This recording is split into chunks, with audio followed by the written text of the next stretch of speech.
I was standing in front of the mirror, straightening my tie, when the knock came at the door. It wasn't a gentle knock. It was hurried, sharp, as if someone was trying to push me back without saying a word. The next moment, my son's voice burst through, filled with irritation.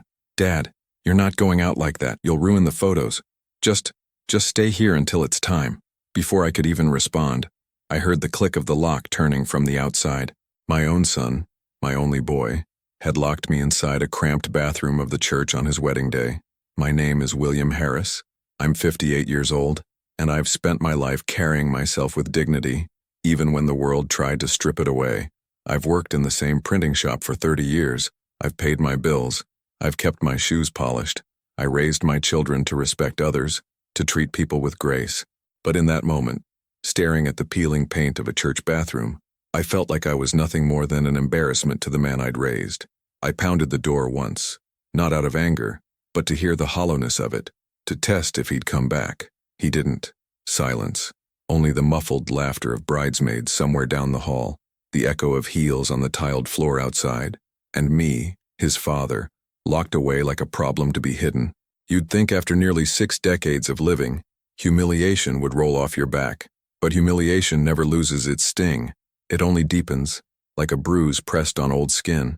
I leaned against the sink, the smell of bleach sharp in my nose, and tried to understand. He'd seen me in my suit. It wasn't new. It hadn't been new in 10 years, but it was clean, pressed. My shoes were shined. Maybe the cut of it was outdated. Maybe the lapels were wider than the sleek, tailored ones his friends wore, but it was still respectable. I'd worn it to funerals, to graduations, to church every Easter Sunday. It had witnessed my life, and now it was deemed not good enough for his. That was the moment something inside me cracked, but I had a plan that no one, not even myself, could have predicted. I sat there in that locked bathroom, my phone buzzing in my pocket with well-wishers who didn't know I was being hidden, and I thought about every sacrifice I'd made, every late night I'd worked so he could have baseball gear, every time I'd patched up the roof instead of buying myself something new, every hour I'd spent teaching him how to tie his shoelaces, how to shave, how to drive, how to shake a man's hand, and now, apparently, how to lock a door on your own father. The church bell rang out faintly, signaling that it was nearly time. I imagined them all gathering in the hall, my son handsome in his tux, his bride glowing in her gown, my daughter, Clara, bustling around, probably biting her lip with nerves. She was 2 years younger than him, at 31, the steady one, the mediator of the family. If anyone was going to notice my absence, it would be her. But in that moment, I wasn't sure if I wanted to be noticed. Part of me wanted to stay hidden, to give my son exactly what he wanted. No trace of me in his wedding photographs. No outdated father ruining the curated perfection of his big day. That way, maybe he'd look at those pictures years later and feel the hollow space where I should have been. Maybe regret would visit him like a ghost. I almost stopped there. Almost. But what I did instead shocked even me. I tested the door again. Solid. Then I looked at the tiny window above the toilet. It was narrow, but I wasn't as heavy as I used to be, and desperation makes men limber. I loosened my tie, climbed up, and wedged my shoulders through. It scraped the side of my arm raw, but I pushed until my chest followed, then my hips. My legs swung wildly until they found the cold grass outside. I dropped to the ground, brushed myself off, and stood in the church's side yard, breathing the cool September air, free, but not calm. No, something new was breathing inside me now. Revenge, not the loud kind, not the messy kind, the elegant kind, the kind that doesn't just hurt, it lingers. As I straightened my jacket, I saw through the stained glass windows that the guests were being seated. I wasn't late yet, and I wasn't about to let him erase me. When I walked back inside, no one noticed me at first. The ushers were busy, the organist playing a hymn. Then Clara spotted me. Her eyes widened, then softened as she slipped from her row and came toward me. "Dad, where were you?" I was looking everywhere. I smiled faintly. Locked in the bathroom, her brow furrowed. By who? Who do you think? She didn't say anything, but the sharp inhale of her breath told me she knew. She looked toward her brother at the altar, standing tall, waiting for his bride, her lips pressed thin. Then she whispered, "Stay calm, please." I nodded, but inside me there was no calm. There was a storm waiting for the right moment to break. The ceremony began. The bride, Emily, looked radiant, her arm hooked with her father's, her veil catching the light like spun glass. The congregation gasped. Some dabbed tears. My son's face lit up when he saw her. For a moment, it was beautiful, even to me. Love, pure and untouched. I almost softened, but then his eyes flicked past her guests, scanning. And when they landed on me, his father, standing there in my worn suit, his smile faltered. Just a flicker, but I caught it. That flicker told me everything. I didn't belong in his picture-perfect world. He thought he'd locked me away, erased me. Instead, I was right there, in the front row, a scar on his polished memory. And that's when revenge started breathing inside me. I stayed quiet through the vows, the rings, the kiss. I clapped politely with the rest. But my silence was not surrender. It was the kind that gathers strength, the kind that waits for its stage. And I knew my stage would come at the reception. The reception hall was draped in white linen and fairy lights, the kind of place that looked like it had been plucked from a bridal magazine. Champagne glasses sparkled on every table. A DJ played soft jazz. Guests mingled, complimenting the couple, snapping photos. I stayed in the corner, a glass of water in hand, watching, always watching. Emily, my new daughter-in-law, noticed me first. She excused herself from a circle of friends and came over, her dress rustling like whispers. "Mr. Harris," she said softly, almost nervously. "I'm so glad you made it." Something in her tone told me she knew. She knew what my son had done. I raised my glass slightly. "It takes more than a locked door to keep me away." Her cheeks flushed. She lowered her voice. "I'm sorry. He panicked. He thought that I'd ruin his pictures." I finished for her. Her eyes darted to the side. She didn't deny it. That was the exact second when revenge started taking shape in my mind. Because here was the twist. My son's perfect bride, the woman he thought would stand beside him in polished unity, had just shown me her doubt. Not in me, in him. And doubt is the seed of many storms. I smiled politely at her, but inside I was already building something bigger than anger. I was building justice. As the night went on, speeches were made. The maid of honor spoke. The best man cracked jokes. Laughter filled the hall. Then it was time for the parents. Clara nudged me, whispering, "You don't have to, Dad." But I did. I rose slowly, glass in hand. The microphone passed to me. My son's eyes widened. For a split second, I saw fear flash across his face. Fear that I would embarrass him. Fear that I would stain his perfect day with my imperfect presence. And I realized then, that was exactly what he deserved. But not the way he expected. Not with anger. Not with bitterness. With something far sharper. Truth wrapped in grace. I cleared my throat, the room falling quiet. I wasn't sure I'd be speaking tonight. In fact, I wasn't even sure I'd be here. But I am. Because a father doesn't walk away, even when he's pushed aside. There was a ripple through the crowd. My son shifted uncomfortably. Emily's eyes were fixed on me, wide, searching. "I look at my son," I continued, "and I see the man he's become. Strong, successful, determined.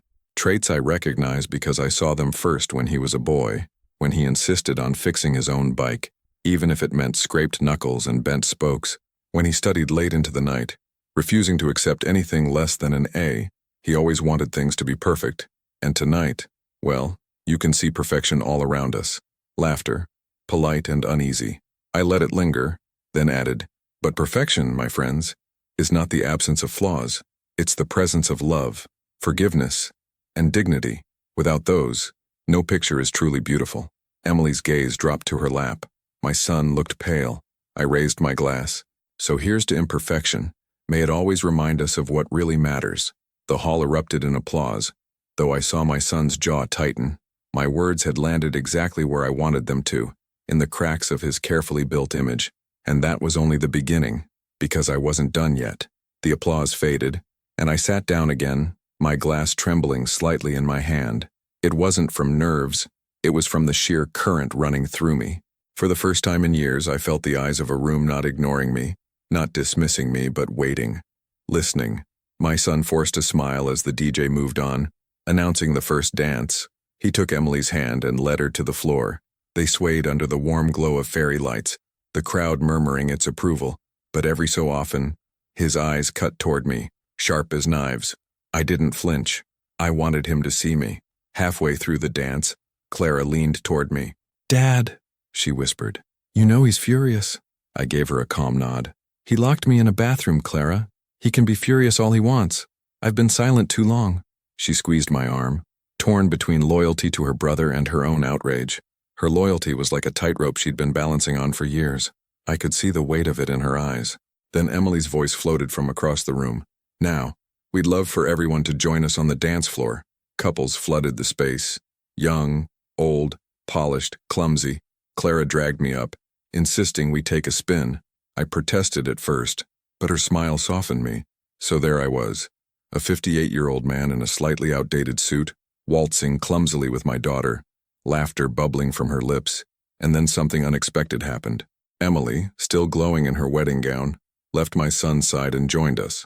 "May I?" she asked, eyes on me. Clara slipped away, leaving me and Emily to dance. My son froze at the edge of the floor, jaw set so tight it looked like it might crack. Emily smiled gently as we moved. "You gave a beautiful speech," she said. I kept my tone measured. "Not the one your husband wanted to hear." She shook her head softly.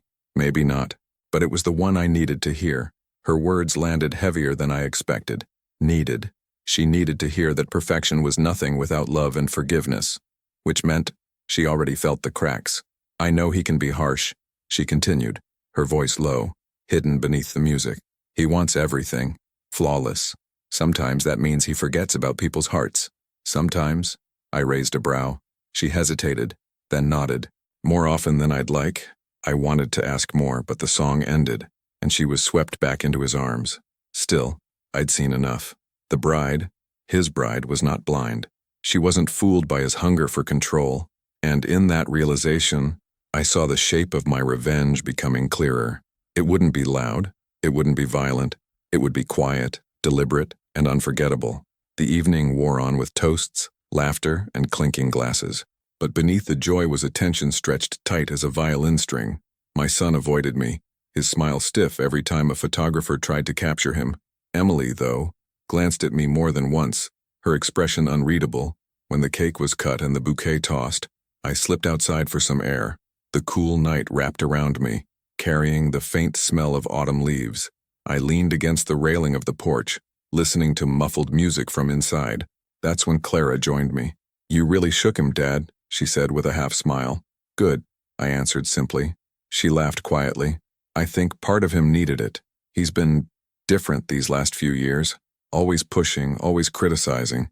Even Mom couldn't calm him down, and you know she tried." I nodded, my chest tightening at the mention of my late wife. She'd been the bridge between us.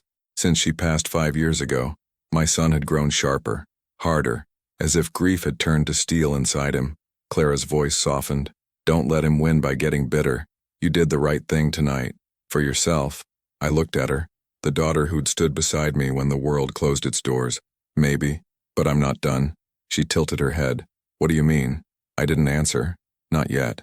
Because looking back now, it was the exact second when revenge started breathing louder inside me. I returned to the hall in time for the family portraits. My son directed the photographer like a commander on a battlefield, arranging people with precision. "No, not like that. Stand straighter. Move to the left. Dad." He stopped mid-sentence when he saw me step into frame. Chin lifted, hands steady. For a split moment, I saw the panic flash in his eyes again. He didn't want me there, but the photographer, oblivious to the storm between us, waved me closer. "Perfect, sir," right next to the bride. And so I stood tall beside Emily, the flash of the camera immortalizing my presence. No matter how many albums he printed, no matter how many frames he hung, I would be in them, a permanent reminder. Emily slipped her arm lightly around mine for one photo, smiling at me in a way that wasn't just for the camera. It was real, gentle, grateful. My son's jaw tightened, but he said nothing. Later that night, after the last dance and the shower of rice, the couple climbed into their car. Guests cheered, waving sparklers. My son glanced out the window, eyes locking on me one last time. But Emily leaned forward, whispering something to him, and his glare broke. The car pulled away into the night. The crowd dispersed, laughter fading into the cool air. Clara hugged me tightly. "You made it through, Dad." I kissed her forehead. "No, I started something." Because what he didn't know, what none of them knew, was that his attempt to erase me had planted something deep inside me, something that would grow, steady, and patient, until it was ready to bloom. And Emily, whether she realized it or not, had just watered the seed. The next morning, my phone buzzed, a number I didn't recognize. When I answered, a soft voice came through. "Mr. Harris, it's Emily." My heart skipped. "Emily, everything all right?" A pause. Then, "Can we talk? Privately? Please." I didn't know then that her words would change everything, that her call would take the sting of my son's cruelty and turn it into a story far bigger than either of us expected. But I said yes, and with that, the path of revenge shifted from something small and personal into something that would test every ounce of my dignity, patience, and love. Because what Emily told me next was the kind of truth that doesn't just hurt, it burns. The line was quiet for a moment, just the faint sound of Emily's breathing on the other end. My chest tightened. Newlyweds are supposed to be off in their bubble of happiness, forgetting the rest of the world. For her to be calling me less than 24 hours after the wedding meant something was deeply wrong. "Mr. Harris," she began softly, her voice careful, almost apologetic. "I shouldn't be doing this, but I couldn't stop thinking about what you said last night, about perfection not being real, about dignity." I sat down on the edge of my bed, the springs creaking beneath me. "Emily," I said gently, "you don't have to apologize for wanting the truth." There was another pause, longer this time, and then she exhaled. "Your son, he's not the man he pretends to be. He's charming in public. He's ambitious, but when the doors close, he's different. Controlling, sharp with his words. He notices every flaw, every mistake, and he doesn't let go. I thought marriage would soften him, that love would ease those edges. But yesterday, locking you away like that, it showed me exactly what I've been trying not to admit." Her words settled on me like cold rain. Part of me wanted to defend him. He was my son, after all. But the memory of that lock clicking, of being treated like an unwanted stain, silenced my defense. "You're telling me this," I asked carefully, "because you regret marrying him?" She hesitated. "Not regret, not yet, but fear. Fear that I'll lose myself the way he wants everything polished and perfect. Fear that I'll be erased, the same way he tried to erase you." And that was the moment when I understood. My humiliation wasn't just mine. It was a pattern. He had learned to erase what made him uncomfortable, and Emily was next in line. My hand tightened around the phone. "Emily," I said, my voice steady, "you don't have to let him take that from you." She swallowed audibly. But how? That question lingered between us, heavy and dangerous. Looking back now, it was the exact second when revenge stopped being about me and started being about more than one life. "I don't know the full answer yet," I admitted, "but I know this. The first step is making sure he can't rewrite your story the way he tried to rewrite mine." She let out a small, shaky laugh. "You sound more like a father to me than he did yesterday." That cut deeper than she probably realized. We arranged to meet later that week, in a small coffee shop downtown, the kind of place where no one paid attention to other people's business. When I arrived, she was already there, tucked in a corner booth, her hands wrapped around a mug of coffee like it was the only warmth she had left. "Thank you for coming," she said quickly, as though afraid I might walk out. I sat down opposite her. "Thank you for trusting me." For a while, she just stared at her coffee. "Finally," she whispered, "he's already planning things for me. How I'll dress, how I'll act at his company events, what friends are acceptable. He says it's just for appearances, but it feels like I'm being sculpted into someone I don't recognize." I nodded slowly. "That's how it begins. Small demands, small adjustments. Before long, you look in the mirror and see a stranger." Her eyes filled with tears. She blinked them back quickly, ashamed. "I thought he loved me." "He does," I said, though the words felt bitter. "But it's not the kind of love that lifts you up. It's the kind that holds you still, like a painting hung on a wall." She looked at me, then really looked. "How did you survive it? How did you survive being erased yesterday by your own son?" I leaned back in the booth, letting the question hang. Then I answered, "By deciding not to stay erased." Silence settled between us, but it wasn't empty. It was filled with a new understanding, a bond neither of us had expected. That's when I decided to do something they would never forgive me for. Not my son, not the people who wanted the perfect image. I was going to help Emily take control of her own story, even if it meant tearing his to pieces. The days that followed were quiet on the surface, but inside me, plans were forming. I thought about all the ways my son had built his life on appearances, his career, his reputation, the carefully curated photos, the speeches about discipline and success. He wanted the world to see him as flawless, which meant the one weapon that could touch him wasn't rage or violence. It was truth. Truth, spoken at the right time, in the right place, would unravel him more than any fist ever could. Emily and I spoke often in secret. She told me things I had suspected but never confirmed. His temper when she didn't meet his expectations, the way he criticized her family for not being up to his standards, the cold silence he used as punishment when she disagreed with him. Each story was like fuel poured onto the fire already burning inside me. Clara began to notice I'm too. One evening, she stopped by my house unannounced, finding Emily sitting at my kitchen table with a cup of tea. Her eyebrows shot up. "What's going on here?"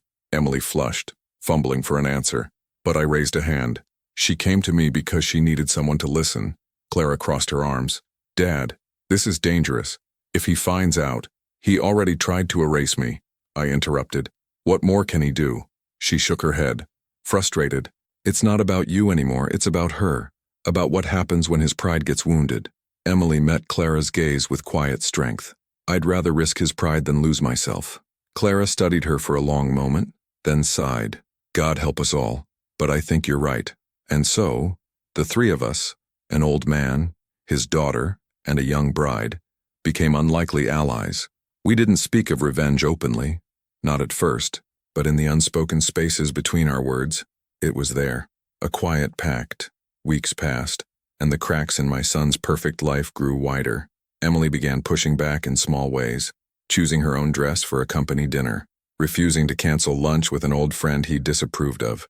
Each time he grew colder, harsher, but she stood firm, and each time she told me about it afterward, her voice trembling but proud. Then came the night that changed everything. Emily showed up at my doorstep, tears streaking her cheeks, clutching a small envelope. "He found out I've been talking to you," she whispered. "He called me disloyal. He said I embarrassed him." I took the envelope from her trembling hands. Inside were photographs, printed copies of her, smiling at the coffee shop, standing outside my house. He had been following her. Anger surged through me, hot and uncontrollable, but beneath the rage was something sharper, clarity. This wasn't just about me anymore. This was about protecting her, about drawing a line my son could not cross. I looked at her, at the fear and exhaustion in her eyes, and I knew what had to be done. "Emily," I said quietly, "it's time." She swallowed hard. "Time for what?" I met her gaze steadily.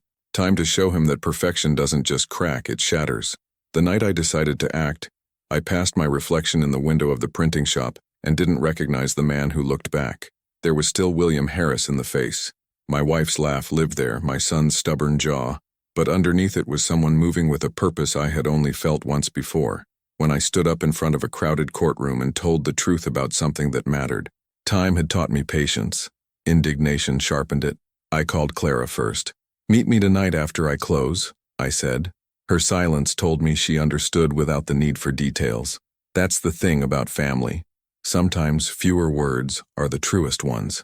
At 7 the shop lights hummed and then went dark one by one. The smell of ink lingered like an old promise. I showed Clara the box on my desk. Inside were stacks of photographs, printed thick and glossy, candid shots Emily had managed to take. My son, Jonathan, at home, scowling as he lectured Emily about the right way to fold a napkin, Jonathan reading a text aloud, mocking a friend's accent, a photo of him hovering over Emily's phone while she tried to call her sister. Side by side, I had printed messages, emails, and texts, where the tone was polite on the surface but corrosive underneath. Lines like, "We can't have your family at the fundraiser, they aren't presentable," and "You're sweet, but sometimes you embarrass me." Black on white, undeniable.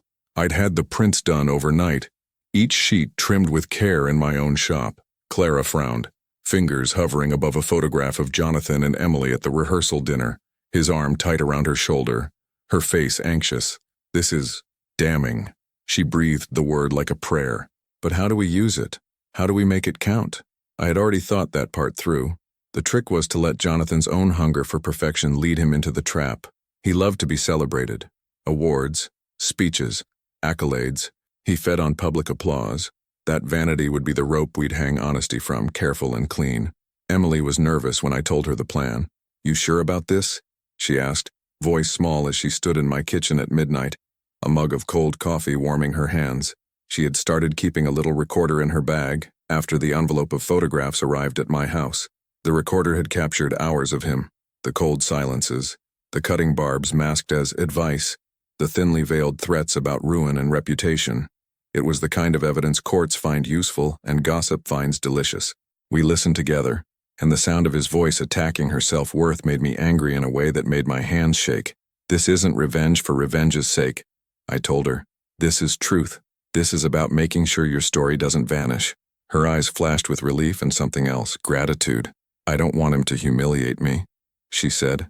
"I want to be free." The night we chose was for his recognition gala at the Riverside Hotel, where his company honored top performers. It was the kind of event where polished shoes, cufflinks, and speeches glided like synchronized swans. Jonathan would be there, of course, head held high. The plan hinged on one small pivot, Jonathan being asked to give a short speech about leadership, a request that would speak directly to his vanity. Clara, who had a cousin on the board, arranged for the introduction to go as planned, a little nudge from the inside. No one would foresee the substitution we'd make. Clara's hands were steady when she slipped the flash drive into my palm. "DJ hardware," she said. "He'll never check it. He never does." Her confidence was a balm. I looked at the recorder Emily had handed me. 3 hours of candid, raw audio. I chose the clips with care, not the most venomous things, but the ones that revealed pattern and character. A man laughing at his wife's nervousness. A man praising a client's wealth while dismissing a coworker's family. Nothing salacious, nothing illegal, just the kind of piling up truth that shows who you are. I sat in the back row of that auditorium of light and white linens, my suit fitted, my hair combed, a watch my wife had given me resting heavy on my wrist. My heart felt like it had learned to march. When Jonathan stood to speak, the room applauded in the way people applaud the successful. He smiled in that rehearsed way, chin high, eyes sweeping the crowd for recognition. He told jokes that had been told before, then began to speak about discipline, standards, leadership. His voice the same velvet that had persuaded so many over the years. That was my cue. Clara had arranged for the DJ to announce a brief tribute video before Jonathan's remarks, a montage of his triumphs. The projector whirred, lights softened, and the room leaned forward. The montage began with glossy photos of Jonathan shaking hands with executives, the camera catching his best side. Then, without warning, it cut to the first audio clip. Jonathan, accusing Emily of making a scene at a family dinner, his tone flat and small, heads turned. Some people chuckled, thinking it a stage joke. The clip moved on, another voice of Jonathan, this time advising a junior colleague to stop acting like family during a corporate retreat, followed by a clip of him telling Emily, "You're too sentimental. It doesn't look professional." Gasps wiggled through the crowd like a live wire. Jonathan's face, at first frozen in self-satisfied repose, changed color slowly, like a photograph developing in silence. He reached for the microphone, a practiced hand, but the DJ had cued the next clip. Jonathan, lecturing in private about how appearances were everything. The audio drowned the applause he had expected. "Mr. Harris," someone behind me whispered. "Is this?" The montage went on, and with each clip the image of the man on stage shifted, jagged and raw. The photos that accompanied the clips were candid. Jonathan checking Emily's hair with hands that betrayed impatience. A screenshot of a text about downgrading a cousin's invitation because she didn't fit the brand. The curated image he had built was unspooling in real time. I watched him stand there, his jaw working, eyes darting to the projector, then to the crowd. Somewhere in the middle of it, he moved toward the stage with that lethal calm he used to silence a room. He reached the podium, looked at the screen, and said, with measured fury, "This is a mistake." "No," I said aloud before I could stop myself. A soft hand on my arm. "Clara," squeezed. The phrase passed like a charged particle through me. Truth, now, or never. Jonathan tried to wrestle the narrative back. He laughed, the sound brittle. He called it a smear. He accused someone of hacking his files. That arrogance, denial, was what we had counted on. He was sure his reputation could absorb a few bruises. He forgot that reputation lives on trust, and trust can be a brittle currency when faced with collateral evidence. Some of his colleagues looked shocked, eyes narrow with new calculation. Consoling hands slipped around his shoulders from those whose loyalty was performative, but others shifted away, whispers swelling beneath the chandeliers. In the crowd, a man from the board scanned the projector, phone in hand, already recording. The room's decorum thinned. Emily's face was pale as a porcelain doll, but her jaw was steady.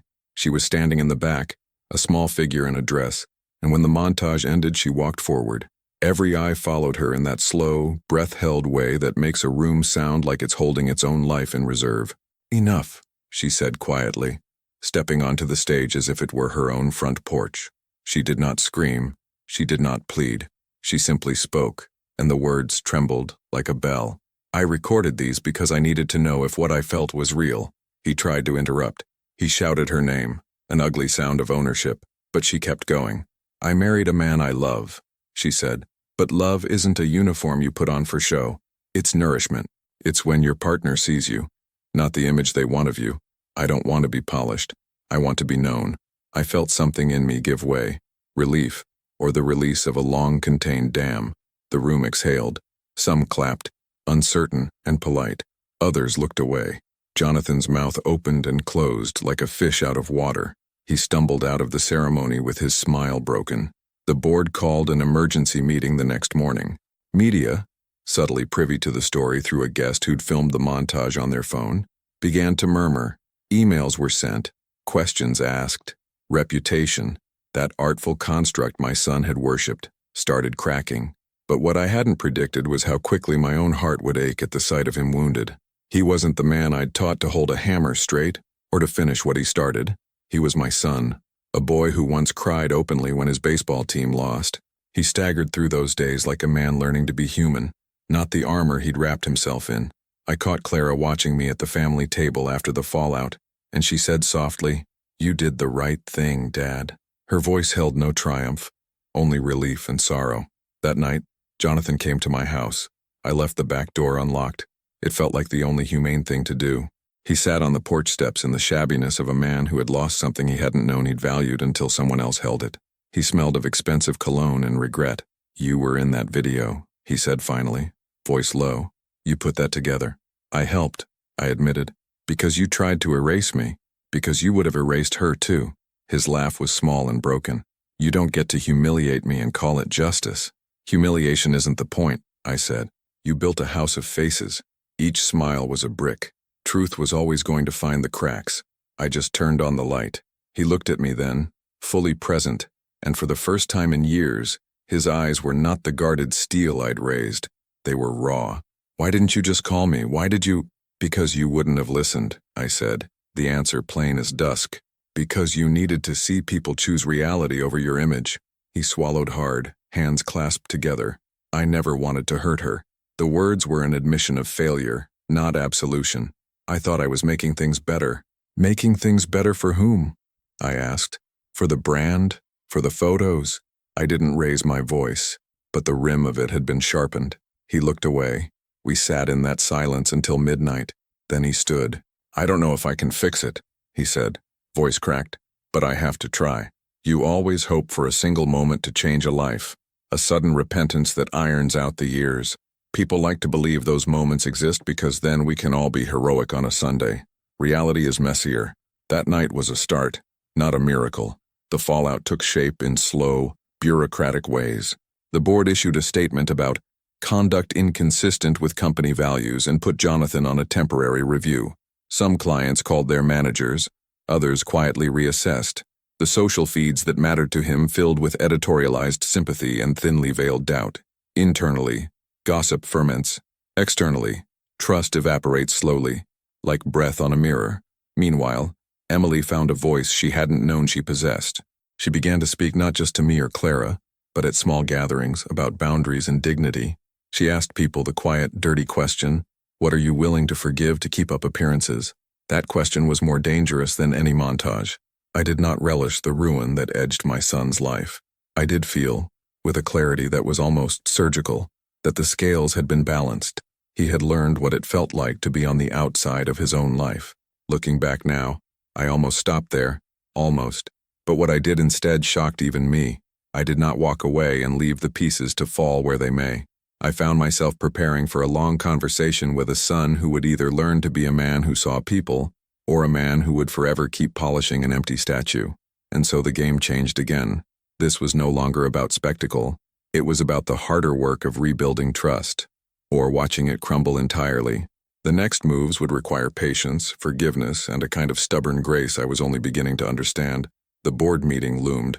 The cameras that had once captured Jonathan's smile were circling again, waiting to see whether he would stand accused or redeemed. I could feel the weight of what we'd done settle on my shoulders like a coat I had chosen to wear.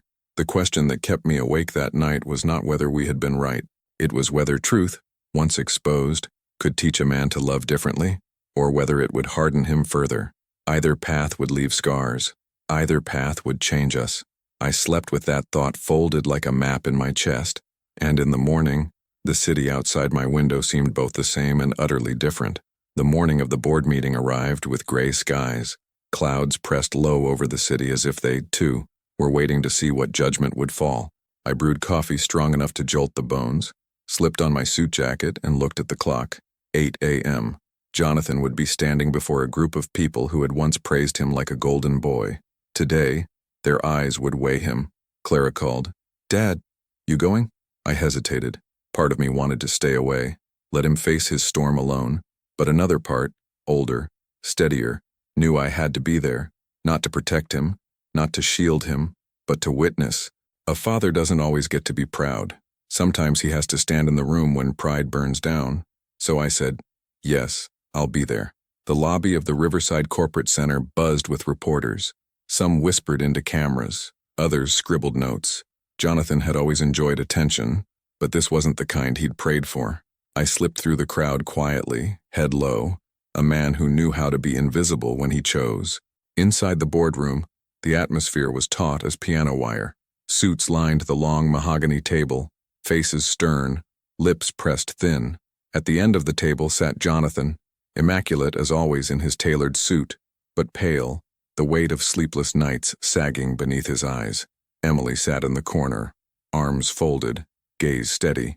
I stood against the wall, silent, a shadow. The chairman cleared his throat. "Mr. Harris, we've reviewed the material presented at the gala, the recordings, the photographs, the statements. Do you have anything you'd like to say in your defense?" Jonathan straightened, voice measured. "Yes. First, I acknowledge mistakes in tone, in private moments taken out of context, but I categorically reject the idea that they define my leadership. My record speaks for itself. I've built this division from the ground up. I've raised profits year after year. I've held our people to the highest standards. That is what leadership requires." His words rolled out smooth, rehearsed. He was still trying to polish the cracks. One board member leaned forward. "And what about dignity, Mr. Harris? What about the way you treat those closest to you? Leadership isn't just results, it's culture, it's character." The room shifted. Whispers, pens scratching. Jonathan's jaw tightened. With respect, character is subjective. Results are not. That was his fatal flaw. To him, people were tools, means to an end. To the board, at least those who still had spines, people were the foundation. Emily rose from her seat, surprising everyone. "I don't usually speak in meetings like these, but since this is about more than numbers, maybe it's time I do." Jonathan turned sharply. "Emily," she ignored him. "You've all seen the recordings. I didn't want to make them public. I did it because I needed to remind myself I wasn't going crazy. That his words weren't normal. That love doesn't sound like control." Her voice cracked, but her back stayed straight. "If you keep him in leadership, you're not just excusing results over character. You're endorsing the idea that dignity doesn't matter. And I think that's dangerous. For your company, and for every person under him." Silence. Heavy, resounding silence. For the first time in years, I saw Jonathan speechless, his lips parted, but no words came. His image, the one he had polished so carefully, was no longer his to control. The board voted 6-3, suspension, pending investigation, a soft way of saying, the golden boy had tarnished. When the gavel fell, Jonathan didn't look at me. He didn't look at Emily. He simply gathered his papers with rigid precision, tucked them into his briefcase, and walked out. I followed him into the corridor. "Jonathan," he spun, eyes blazing. Are you happy now? The words stung, not because of their heat but because of the boy I still saw beneath them. The boy who once grinned ear to ear when he fixed his first bike chain, who used to race Clara to the mailbox just to make her laugh. Where had he gone? No, I said simply. This doesn't make me happy, but it might make you better. He barked a bitter laugh. Better. You destroyed me. You destroyed yourself, I answered, steady as stone. I just stopped sweeping the pieces under the rug. For a moment, his rage faltered, replaced by something rawer. Fear, maybe. He shook his head, muttered something under his breath and stormed down the hall. I let him go. Some lessons can't be taught in a single conversation. Some men need silence to hear themselves. Emily approached, her steps hesitant. Did I do the right thing? I looked at her, this young woman who had walked into a family storm and chosen truth over comfort. You did the brave thing. Right and brave aren't always the same, but in time, they make sense together. Her eyes filled with tears. She nodded. That night, I sat on my porch with Clara. The air smelled of rain, the wood of the steps damp beneath us. She leaned against my shoulder like she had when she was little. You think he'll ever forgive you? She asked. I sighed. Maybe not, but forgiveness isn't the point. Change is. If he changes, he won't need to forgive me. He'll understand me. Clara was quiet for a while. Then she whispered, and if he doesn't? I closed my eyes, hearing the crickets in the yard. Then at least Emily will be free, and so will I. Looking back now, I almost stopped there. Almost. But what I did instead shocked even me, because a week later, Jonathan came to my door again. Not in fury this time, not with blame. He looked worn, smaller, as though the world had finally stripped away his armor. Dad, he said softly, can I come in? Those words, 3 small ones, hit me harder than any insult he'd ever thrown. I stepped aside. Always. He sat at the kitchen table, the same table where Emily had cried weeks earlier. His hands shook as he held his coffee mug. I don't know who I am without all of it. The image, the control. It's like if I'm not perfect, I'm nothing. My chest ached. Son, you were never perfect, and you were never nothing. You're mine. That's enough. His eyes brimmed, though he blinked the tears away quickly. Why couldn't I see that? Because, I said gently, you thought love was something you had to earn by being flawless. But love is what remains when flaws are all that's left. He nodded, silent, shoulders trembling. It wasn't a victory. It wasn't revenge. It was the first fragile step toward something better. But deep down, I knew. Some wounds never close cleanly. Some scars keep whispering. And I had to decide if I would let those whispers guide me, or silence them with dignity. Because revenge had carried me this far, but what carried me the rest of the way would have to be something stronger. Jonathan's visits became more frequent after that first night.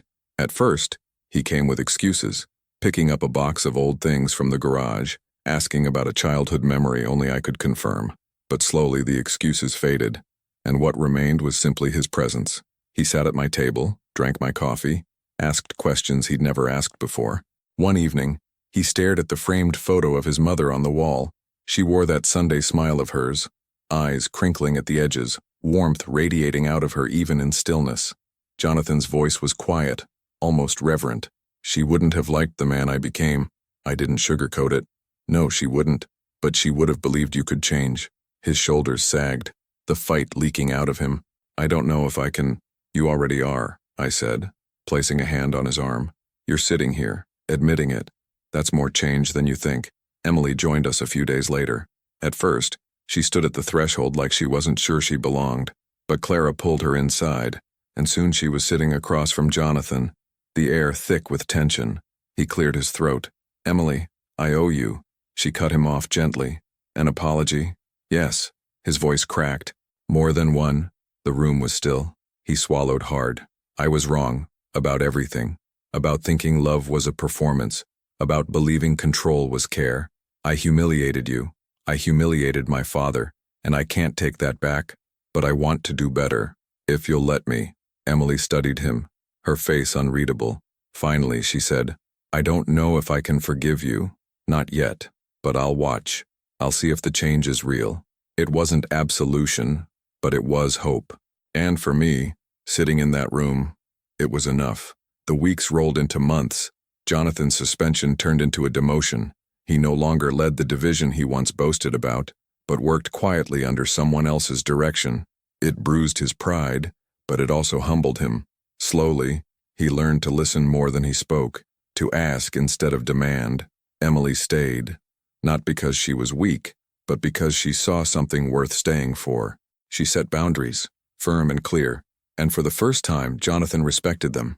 Clara, ever the mediator, often reminded me, "Dad, this wouldn't have happened without you. You broke the illusion." But I knew better. It wasn't me alone. It was Emily's courage. It was Clara's steady love. It was truth, spoken at the right time, refusing to be silenced. One evening, as the sun dipped low and painted the porch in gold, Jonathan sat beside me. We watched the cicadas hum in the trees, the quiet settling between us like an old quilt. "Dad," he said softly, "that night at the wedding, when I locked you in the bathroom, I thought I was protecting myself. I thought I was protecting my image. But really, I was burying you, and burying myself along with you." I let his words hang in the air. Then I answered, "You can't bury what refuses to die. Love has a stubborn way of outliving pride." His eyes glistened. He nodded, and for once he didn't try to respond with cleverness. He just sat with me, two men breathing the same air, father and son. Looking back now, I realize revenge was only the beginning. It was the spark that forced us all to face the truth. But it wasn't the end. The end was dignity reclaimed, relationships tested and mended, scars carried with pride instead of shame. At the wedding, I was the man locked in a bathroom, erased from the photographs. But today, I am in every picture that matters, the ones taken in kitchens, on porches, in living rooms filled with laughter and hard conversations. And when I think of my wife, gone too soon, I imagine her smile softening at the sight of us. Not perfect, never perfect, but real. So if you're listening to my story, wherever you are, in a small town in Ohio, in a city apartment in Chicago, in the quiet hills of Tennessee, tell me in the comments, have you ever been pushed aside, humiliated, told you didn't belong? And if you found your dignity again, how did it feel? Because let me tell you, it feels like breathing after holding your breath too long, and it's a reminder I'll carry to my grave. Revenge may start the fire, but only love keeps the flame alive.